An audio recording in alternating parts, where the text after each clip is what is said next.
আলাইকুম। প্রতিদিনের মতো একটা ডেলি ব্লগ নিয়ে চলে আসলাম আপনাদের সাথে। তো যে যেখান থেকে আমার ভিডিওটা দেখছেন আশা করি সবাই ভালো আছেন। আল্লাহর রহমতে আমিও ভালো আছি। তো আমার এই ময় মশলা দেখে অবশ্যই বুঝতে পারছেন আমি কি রান্না করব। তো যাই হোক আমি বলে দিতেছি, আজকে রান্না করব আমি বিরিয়ানির জন্য। এই যে এখানে একটু পোস্ত, কাজু বাদাম এগুলো বেটে নিচ্ছিলাম। আর এখানে এলাচি, দারচিনি, তেজপাতা, পেঁয়াজ, আদা রসুন বাটা, কাঁচামরিচ, একটু টমেটো নিয়ে নিচ্ছি। আর এখানে আলুটা যেহেতু রান্না করবে একটু আলুটা বেশি দিচ্ছি। আর এইখানে এই যে গরুর গোস্ত ছোটো ছোটো করে পিস করে নিচ্ছি। গরুর গোস্ত দিয়ে আজকে কিন্তু মাটির হাঁড়িতে একদম রান্না করবো, দেখাইতেছি। এই যে বিসমিল্লাহ করে হাঁড়িটা বসাই দিছি। তো হাঁড়িটা অনেক শখ করে কিনে আনছি, তো ভাবলাম যে হাঁড়িটা আজকে রান্না করি। তো আমি এই যে তেল দিয়ে দিছিলাম হাঁড়িটার মাঝে আগে, আর চুলা রাসটা একদম লোতে রাখছি। তো মাটির জিনিস সবাই জানেন। তো দেখা যাক ইনশাল্লাহ আমি মাটির হাঁড়িটায় রান্না করতে পারি কিনা না পারি। তা পুরো ভিডিওটা দেখেন, ইনশাল্লাহ ভালো লাগবে আপনাদের কাছে। এখানে এখন তেল দিয়ে দিব আমি।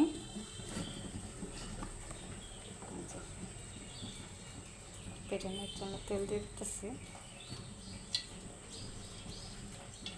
এই হাঁড়িটা আমরা হাঁটতে যাই ভোরে, তো ওইখানে একটা দোকান ছিল, তো ওইখান থেকে নিয়েছি। তো আমার অনেক ইচ্ছা মাটির হাঁড়িতে রান্না করা। তো বসাইতেছি বিসমিল্লাহ কইরা। এই যে তেল এতটুকু দিয়ে দিচ্ছি। এখন তেলটা একটু গরম হয়ে নেক। এই যে দেখেন তেলটা কিন্তু হালকা গরম হয়ে আসছে। আমি কিন্তু চুলার আঁচটা একদম কমিয়ে দিছিলাম। এখন পেঁয়াজ কুচিগুলো দিয়ে দিব। দেখেন পাতিলটা কিন্তু সুন্দরভাবে গরম হয়ে গেছে। সবগুলো পেঁয়াজ কুচি দিয়ে দিব।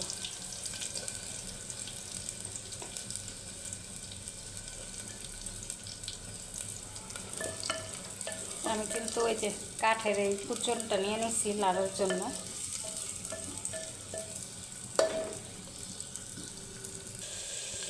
এই যে দেখেন পেস্টটা কিন্তু হালকা ভাজা হয়ে আসছে। এখন দিয়ে দেবো এলাচি, দারচিনি, তেজপাতা আর জয়ত্রী।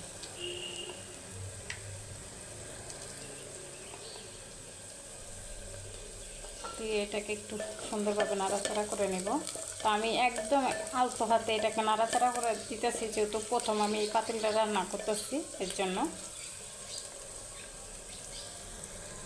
ওনাদের এখানে আর সুন্দর পাতিল নাই, আছে না পাতিল, মাটির জিনিস হলো কি লাল একটা কালার, যেরকম এই যে আমার পানির এই মগটা দেখেন এরকম।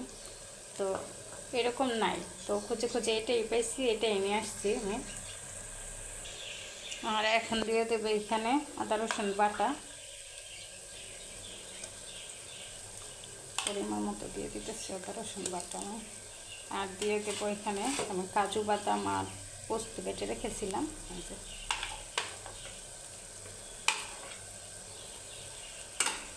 দিয়ে এটাকে হালকা একটু নাড়াচাড়া করে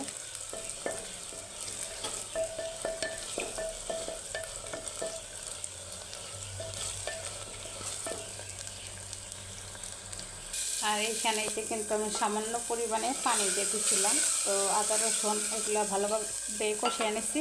তো এখন দিয়ে দেবে এই যে কিছুটা ধনিয়া গুঁড়া, লবণ আর গুঁড়া মরিচ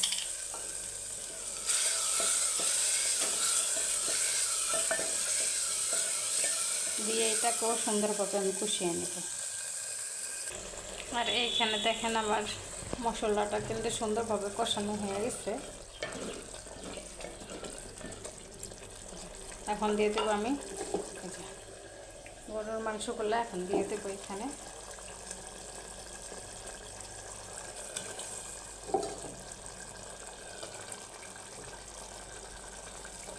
দিয়ে এটাকে সুন্দরভাবে একটু অল্প হাতে নাড়াচাড়া করে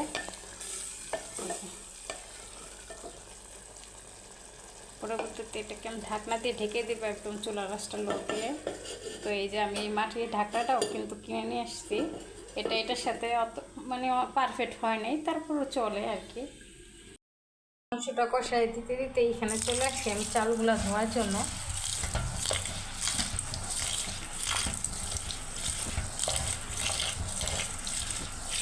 সুন্দরভাবে চালগুলো ধুয়ে নেব, যেহেতু পাতিলটা ছোটো আমি অল্প করে আজকে চাল নিচ্ছি।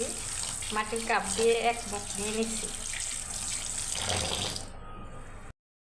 উঠিয়ে নেব। এখন উঠিয়ে এখন দেখে নেব এটা কী অবস্থা। কিন্তু কষানোটা হয়ে গেছে, এটা দেখছেন উপরে তেল ছেড়া দিছে, একটু লাগে নাই। আমি একদম নর্মাল মানে লো আছে দিয়ে গোস্তটাকে সুন্দরভাবে কষা নিছি। তো এর সাথে আমি কি কি দিব এখন, কয়েক টুকরা আস্ত কাঁচামরিচ, আর হইল কিছুটা টমেটো, আর বিরিয়ানির মশলাটা দিয়ে দিব। সবসময় তো বিরিয়ানি এমনিতে পাতিলে রান্না করি, তো আজকে মাটির হাড়ের বিরিয়ানি এই প্রথমবার রান্না করতেছি, দেখি এটা কেমন হয়। এই যে বিরিয়ানির মশলা দিয়ে দিলাম আমি এখানে, দিয়ে এটাকে সুন্দরভাবে একটু নাড়াচাড়া করে দেব। আমার কাছে কিন্তু অনেক প্রিয়, মানে প্রিয় বলতে কি অনেকটা ভালো পছন্দের একটা জিনিস হলো মাটির হাঁড়ি পাতিল, তারপর মাটির প্লেট, এগুলো আমার ভালো লাগে। আর এইখানে 1 চামচের মতো আমি টক দইটা দিয়ে দেব। টক দই দিয়ে আবারও একটু নাড়াচাড়া করে দিয়ে এটাকে আমি সুন্দরভাবে কষিয়ে নেব।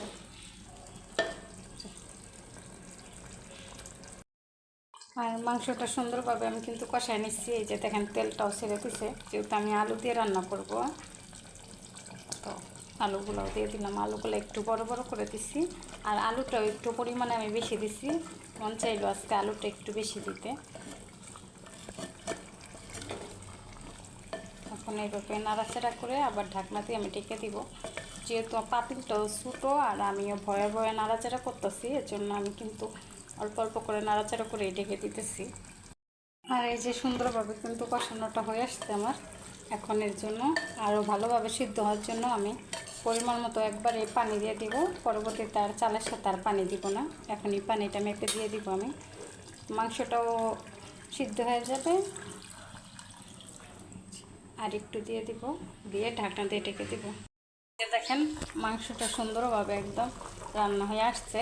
তো আমি বলছিলাম এই যে এই পানির মধ্যেই আমি কিন্তু আর কোনো পানি অ্যাড করব না, এটার মাঝেই আমি এখন চালগুলো দিয়ে দিব।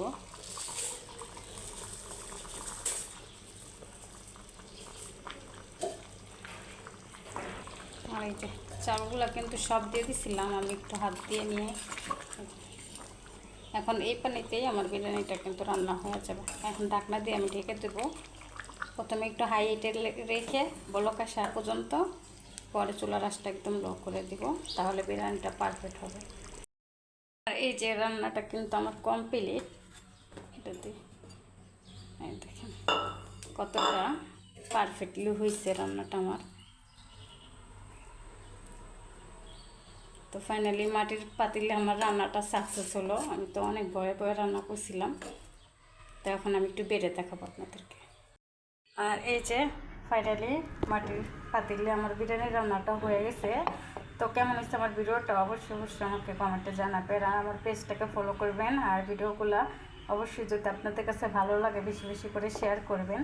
আর যদি ইউটিউব চ্যানেল থেকে দেখে থাকেন অবশ্যই সাবস্ক্রাইব করে আসবেন। তা আল্লাহ হাফেজ, সবাই ভালো থাকবেন। ভিডিওটা আমার এই পর্যন্ত।